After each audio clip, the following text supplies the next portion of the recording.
A lot of RV owners think hitching up a travel trailer is just drop it on the ball, plug it in, and go.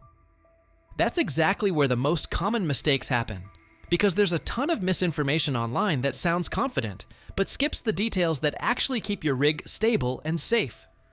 In this video, we're breaking down 10 common RV hookup mistakes people keep repeating, and we're correcting them with simple, practical rules you can follow every single time you connect your trailer to your tow vehicle. Number 1, the ball size myth. A lot of bad advice starts with, a 2-inch ball is basically universal. It's not.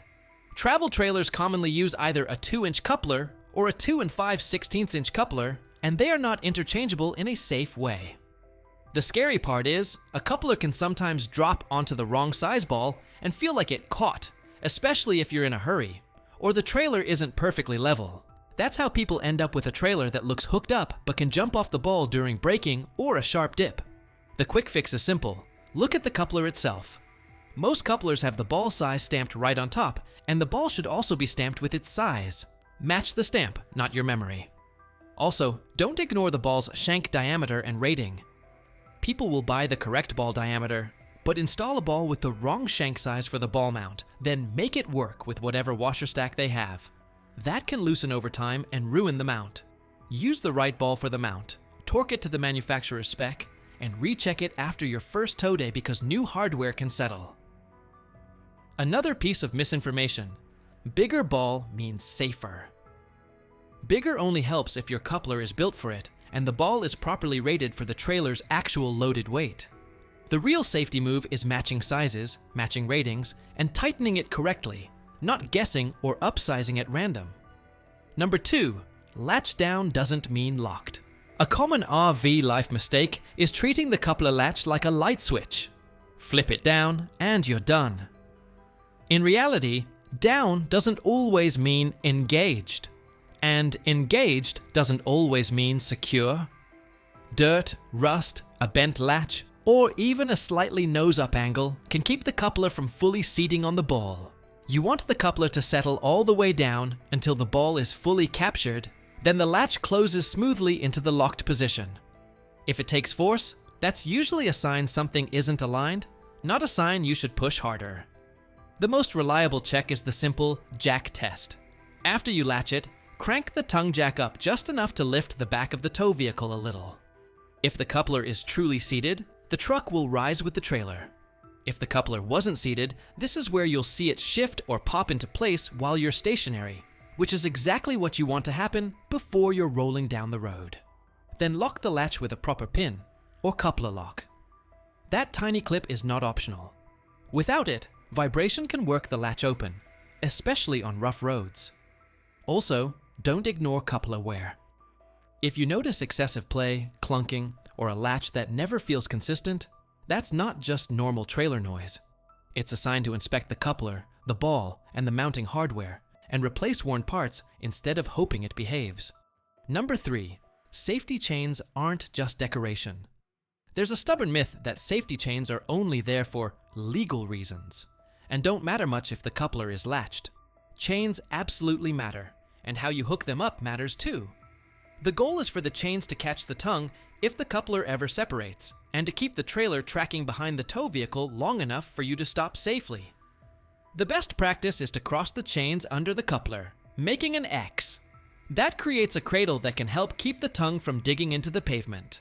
Another common mistake is hooking chains to the wrong place.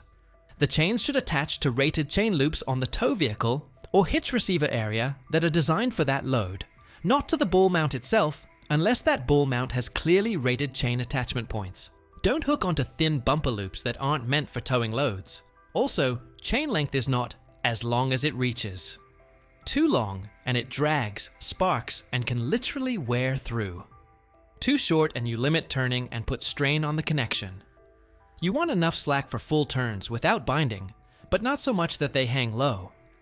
If you need to shorten chains, do it the right way with rated hardware or proper chain links, not with random knots or lightweight quick links. And check the hooks. If you use S-hooks, they should be closed or secured so they can't bounce out. People sometimes say, "It's fine, I've towed like this for years." The whole point is being ready for the one time it isn't fine. Number 4. Breakaway cable misinfo. The breakaway cable is one of the most misunderstood parts of the travel trailer hookup. Some people treat it like another safety chain and clip it anywhere convenient, including onto the chain itself. That's a problem. The breakaway switch is designed to pull and activate the trailer brakes if the trailer separates from the tow vehicle. If you clip the breakaway cable to a safety chain, and the chains do their job by staying connected, the cable may never pull when it needs to. Or it can pull at the wrong time if chains swing or the cable gets snagged. You want the breakaway cable attached to its own dedicated point on the tow vehicle, separate from the chains, so it has a clean, direct path to pull if the trailer comes free. Keep the routing simple. No wrapping around the hitch, no looping through random openings, and no extra slack that can drag. At the same time, don't stretch it tight. You need enough length for turning without yanking the pin during normal driving. Another myth is, the breakaway battery doesn't matter unless something bad happens. It matters because if the battery is dead, the system won't do its job. Check that the breakaway battery is charged and that the switch works. Many trailers have a way to test the breakaway function, and your trailer manual will explain the safe method. Also, don't store the breakaway cable where it can rub on sharp edges. A frayed cable can fail silently. This is one of those RV maintenance items that takes seconds to inspect and can save you from a major incident. Number 5, plugged in doesn't mean working. People love to say, lights are on, so we're good. The 7-way plug, or any trailer connector, can look connected and still have issues. A loose fit, corrosion, a partially backed out plug, or a strained cable that disconnects on the first big bump. This is why the hookup process should include a real function check, not just a glance. First, make sure the plug is fully seated. Many 7-way sockets have a spring-loaded door that helps hold tension, but it's not a lock. If your setup tends to wiggle loose, use a connector lock or a retention clip designed for trailer plugs, and secure the cable so it has a gentle bend and enough slack for turning. Don't let it hang so low that it can drag, and don't route it so tight that a turn pulls it. Next, confirm all the basics: running lights, left turn, right turn, brake lights, and hazard flashers. If your trailer has electric brakes, you also want to confirm the brake controller is actually communicating with the trailer. A lot of people don't realize their brake controller can show connected, but still not deliver proper braking because of a wiring or ground issue. If you have a manual lever on your brake controller, you can do a low-speed brake check in a safe area. Roll slowly and apply only the trailer brakes with the lever to feel that the trailer is pulling back. Another detail people skip: clean contacts. A little corrosion can cause flickering lights and inconsistent brakes. Keeping the connector clean and protected and using dielectric grease appropriately helps prevent the most annoying "it worked yesterday" problems. Number 6. Weight distribution isn't just for looks.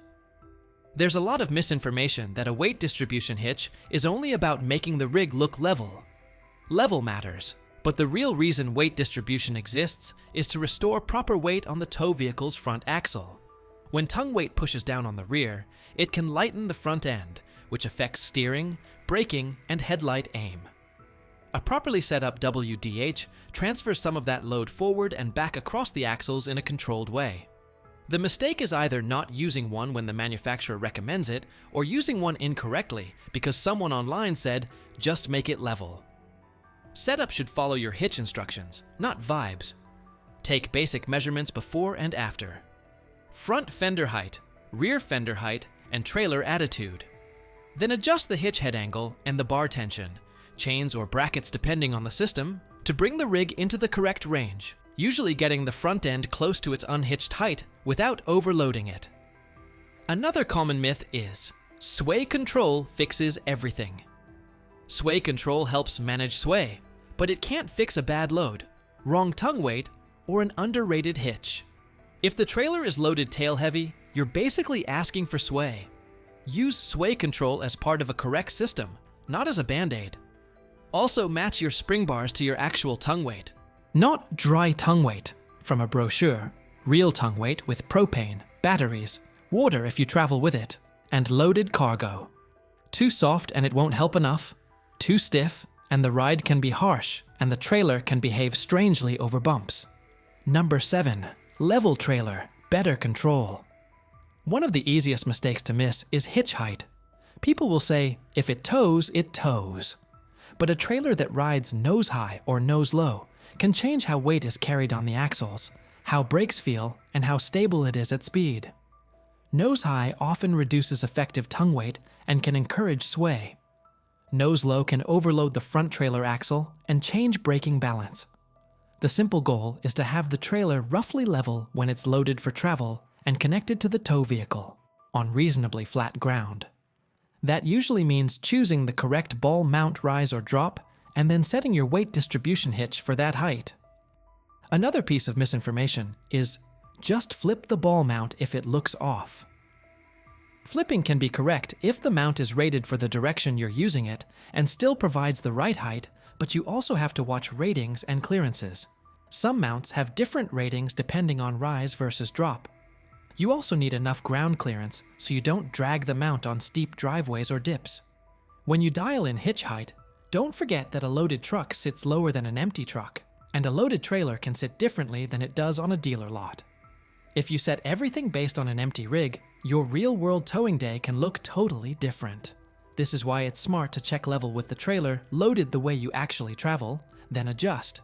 And once it's set, recheck occasionally, because suspension changes, tire sizes, and cargo habits can slowly shift your perfect setup without you noticing. Number 8. Tongue weight. Don't guess. Probably the biggest travel trailer tips argument online is tongue weight. Some people say, as much as possible. Others say, keep it light for better mileage. The truth is, you want tongue weight in a stable range for travel trailers, commonly around 10 to 15% of the trailer's actual loaded weight, unless your manufacturer specifies otherwise. Too little tongue weight is one of the fastest ways to invite sway. Too much tongue weight can overload the hitch, the receiver, the rear axle, and the tires on the tow vehicle. The mistake is relying on dry weight numbers or thinking your loading doesn't change much. It changes a lot. Adding batteries, propane, a full front storage compartment, or even a generator can shift tongue weight quickly. So can loading heavy items behind the trailer axles. A common misinformation move is, if it sags, put heavy stuff in the back of the trailer to balance it out. That often makes handling worse, not better, because it reduces tongue weight and increases the trailer's tendency to wag. The better approach is measuring. Use a tongue weight scale, a public scale, or a known safe measuring method so you're working with real numbers. Then load heavy items low and near the axle area when possible, and keep rear storage from becoming the everything bin just because it's convenient. Also remember, the tow vehicle payload is a hard limit. Payload includes passengers, cargo in the vehicle, the hitch hardware, and the trailer's tongue weight. People often get surprised because their tow rating looks high, but payload runs out first. Staying within payload is not optional if you want predictable braking and handling. Number 9. Ratings apply to the weakest link. Another classic RV how to mistake is looking at one number and assuming you're safe. Towing is a chain of parts, and you're only as strong as the lowest rated piece in that chain. The hitch receiver on the tow vehicle has a rating. The ball mount has a rating. The hitch ball has a rating. The coupler has a rating. The pins can have ratings. And a weight distribution system has its own ratings. If any one of those is underrated for your actual setup, that becomes your limit. Misinformation shows up when someone says, "My truck can tow 10,000, so this 9,000-pound trailer is fine." That ignores payload, tongue weight, and the hardware ratings. It also ignores how accessories change things. For example, hitch extenders and long shanks can reduce your receiver's effective rating because they increase leverage. Even some adjustable ball mounts have different ratings depending on how they're configured. Another small but important mistake is the hitch pin. People will use whatever pin fits, even a lightweight one, or a worn pin that rattles. Use the correct diameter pin for your receiver. Make sure it's secured with a proper clip or lock, and check that the ball mount is fully seated in the receiver. Excess play can cause clunking and wear, and in extreme cases can contribute to failure. Also pay attention to the coupler bolts and the trailer's A-frame hardware. Loose mounting bolts can cause shifting and noise that people mistakenly blame on normal towing. The smart habit is to verify ratings and hardware condition at the start of the season and anytime you change a major component. Number 10. The hookup order that prevents problems. A lot of travel trailer hookup issues don't come from one big mistake, but from doing things out of order and missing one small step. A consistent sequence makes it harder to forget something. Start with wheel chocks before you do anything that changes the trailer's balance, especially before you raise the tongue or back the truck into position. Chocks keep the trailer from rolling when the coupler is not fully secured. Align the tow vehicle, lower the coupler onto the correct ball, close the latch, and immediately insert the latch pin or lock so vibration can't flip it open. Do the jack test by lifting the tongue jack enough to confirm the truck rises with the trailer. Then raise the jack fully for travel and stow it properly. Next comes the 3 connections. People mix up. Safety chains crossed under the coupler, breakaway cable to a separate dedicated point, an electrical plug fully seated with the cable managed so it won't drag or pull tight on turns. After that, set up the weight distribution and sway control exactly as your system requires, with the correct tension and any locking pins installed. Now do a functional check. Confirm running lights, turn signals, brake lights, and hazards. Then confirm brakes. With the brake controller, do a low-speed test in a safe area so you know the trailer brakes are working and the gain isn't wildly off. Before you pull out, do a quick walk-around that focuses on tow-related items.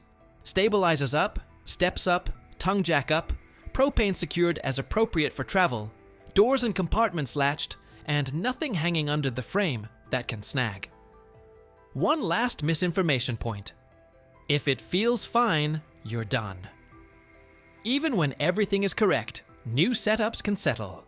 Recheck your connections and hitch hardware after a short drive, and again after the first longer pull, especially if you just installed new RV modifications, or changed your hitch height, ball mount, or brake controller settings.